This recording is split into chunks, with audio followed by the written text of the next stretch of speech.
In Hindu cosmology, the universe operates through checks and balances managed by the Tridev.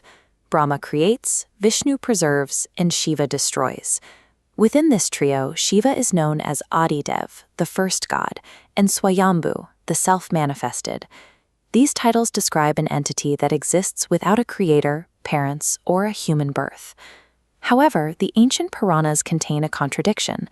Alongside descriptions of an eternal god, multiple sacred texts provide detailed accounts of Shiva's birth, documenting his parentage and his time as a crying infant. An eternal cosmic destroyer possessing a specific origin point creates a logical tension.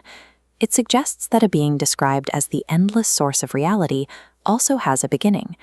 If the ultimate destroyer of the universe is himself a creation, we must determine which entity holds the ultimate authority. Understanding this requires examining how different ancient texts attempt to reconcile these two versions of divinity. One explanation begins before the universe existed. The Shiva Purana describes Brahma and Vishnu locked in a dispute over which of them is the supreme creator.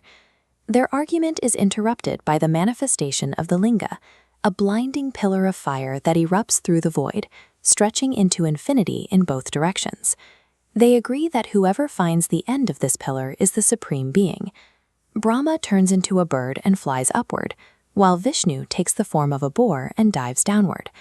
Neither finds a limit to the structure. When Shiva emerges from the pillar, he demonstrates that he is the Swayambhu, the power that existed when there was nothing else. This event establishes Shiva as the infinite foundation of existence. He is the container of the entire cosmos, existing as the source of reality. This chart illustrates the hierarchy according to the Vishnu Purana, identifying Vishnu as the absolute origin point. Here, Brahma is born from a lotus in Vishnu's navel, and Shiva emerges from the intense energy of Vishnu's forehead, explaining his fierce, yogic temperament. Other texts shift the origin again. The Srimad Bhagavatam and Kurma Purana describe Brahma struggling to create life. In his frustration, ghosts are born from his tears, and the deity Rudra, a form of Shiva, bursts from his mouth. A different section of the Shiva Purana adds another layer, describing Brahma praying for a child to help him build the world. A radiant, crying infant materializes in his lap, and Brahma provides him with 8 names, including Rudra and Mahadeva.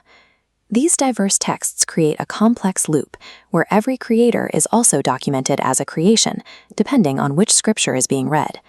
The Devi Purana and Shiva Purana describe a specific architectural framework that distinguishes between two different identities sharing the same name. This system identifies Sadashiva, paired with the energy of Devi Durga, as the supreme, formless cosmic source. This is the uncreated entity represented by the infinite pillar of fire. To interact with a physical universe, this formless source projects its power into 3 distinct frequencies, called gunas, the base qualities of matter. These energy streams resolve into localized physical avatars. Brahma handles creation, Vishnu manages preservation, and Shankar becomes the manifest form of destruction. The ancient texts are describing 2 different layers of existence: the eternal, formless source, and the localized avatars that perform specific functions within the universe. We can view this through the analogy of canvas and paint. Sadashiva is the uncreated, eternal canvas. Shankar is the paint, the active participant moving within the frame. As the aspect of divinity acting within the material realm, Shankar enters the cycle of causality.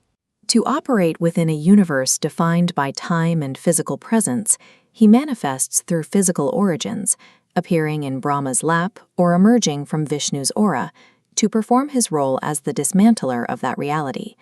This framework explains the mechanics of the cosmic reset.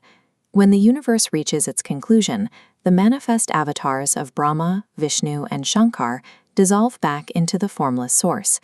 After destruction, only the formless Sadashiva remains in the void, witnessing the state of nothingness before the next expansion begins. Divinity in this worldview functions as a perpetual cycle. Creation and destruction are interdependent, where every absolute ending serves as the design for the next beginning.